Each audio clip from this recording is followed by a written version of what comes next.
अस्सलामुअलैकुम, मेरा नाम है उमेज़ राहीम। वो है सबसे प्यारा नबी जिसके हुए बिन देख सभी। वो है सबसे प्यारा नबी जिसके हुए बिन देख सभी।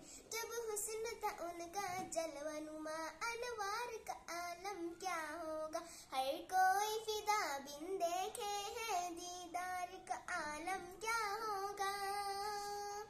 एक सिमत अली एक सिमत उमर सिद्दीक इधर उस्मान उधर। इन जगमग जगमग तारों में सरकार का आलम क्या होगा। हर कोई फिदा बिन देखे है दीदार का आलम क्या होगा। जिस वक्त हलीमा की गोदी अनवार खुदा से रोशन थे, उस वक्त हलीमा दाई के घर बार का आलम क्या होगा। चाहे तो इशारे से अपने काया ही पलट दे दुनिया की, ये शान है उनके गुलाम